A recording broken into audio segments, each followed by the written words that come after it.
Bad tourist behavior has recently increased in Japan, and I am, as someone who travels to Japan as a tourist on a regular basis, is concerned. So that's why I want to share my thoughts. And especially, as far as I know, influencers started to behave very badly in Japan. And as someone who's making a content about Japan on this channel, I'm very stressed about it. So that's why I want to share all my thoughts in today's Speedpaint commentary episode.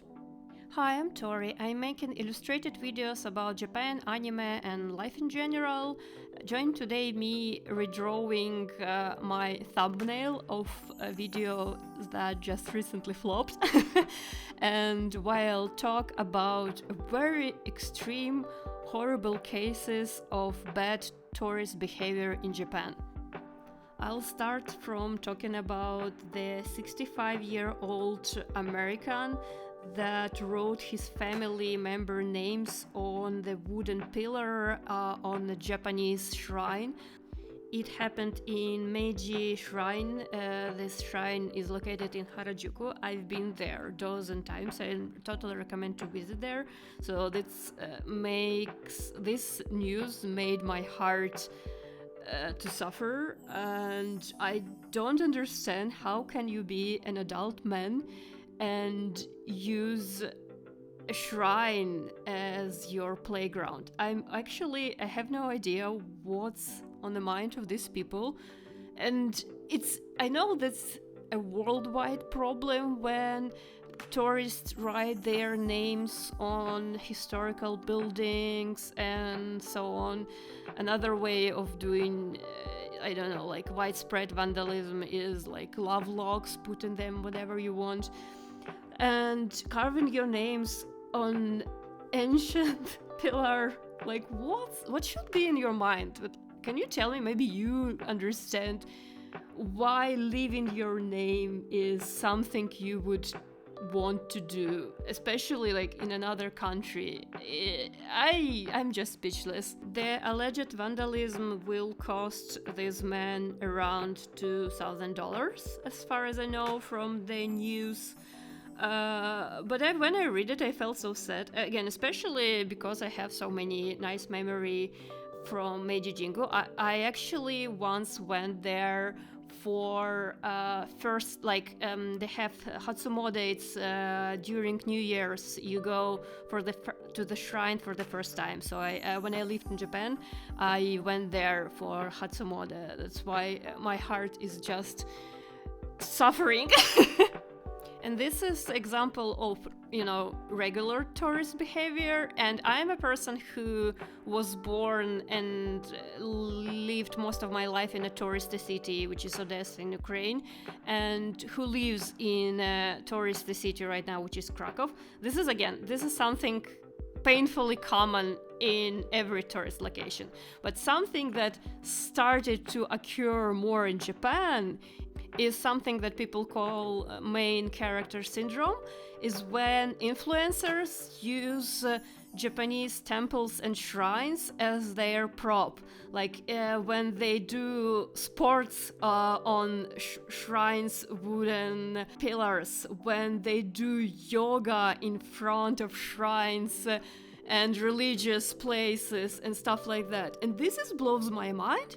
Because whenever I watch videos about people doing all these horrible things, everyone it's in Japan's culture to respect each other, to not be aggressive and stuff like that. So those people exploit it, or they don't know something. And from my perspective, it doesn't matter from which country these people arrived, right? They have probably churches, right? I mean, I live in Krakow and we have a lot of churches here. And a lot of tourists come into these churches. And even though, like I said, tourists still do a lot of bad stuff, but whenever I take my friends to local churches because they are beautiful, there are a lot of history. I'm not a religious person, but I like to go to those places, and of course I respect everyone who's religious. I'm very silent. I never wear anything that's not allowed to these places and stuff like that. So I'll do my research before I'm going to them, because they have different time when you can go there and stuff like that. And the same, I think the same goes for Asian and like Japan religious locations, right? It's not like a common thing you go to a Christian church and see someone doing push-ups there, right? I don't understand why these people who's doing all these horrible things think that this is something different, like this, like Japan and their religious places is their playground. I just don't understand where this thought occur. And sometimes people say, oh, they're doing this for views, but still what? Why? I mean, is it worth it? I'm not going to do that. Again, I'm going to Japan. My next trip to Japan starts this Tuesday, and I will be there for about 2 weeks. And I'm going there for like to film some pretty places to use on this channel for my next videos. I'm not going to do push-ups in the shrine, you know? I don't think it's a good idea to do something like that. I promise I behave. First of all, I live there. I kind of know the stuff you're supposed and not supposed to do there. But beside that, general human proper behavior. You know, like people, well, that's true that Japanese trains are super silent, calm, and it's very comfortable in there because people behave nicely there. But I kind of don't understand why people treat this like, in my opinion, it should be in every country in the world, because and Japan proves that it's actually possible to respect each other's space while you're in a very in a space that has so many people around, right? When I returned after I lived in Japan for a year, when I returned back to Ukraine, like it was many years ago, and I started going to one.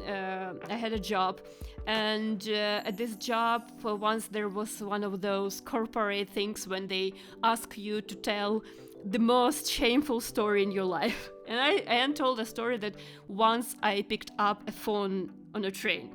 And I did that because I literally had no choice. Like, and I was super, super silent. But even when you're super, super silent, and my phone was on a mute, so it wasn't making noises. I was a little bit making. Still, if you talk in a train in Japan but on a phone, people will give you looks, and it was very like. It was horrible. I've done it once in my life. No, I picked up a phone once in my life in Japan because, like, at that moment I had no choice. I was in a long, I had a long way to go, and this was my job related.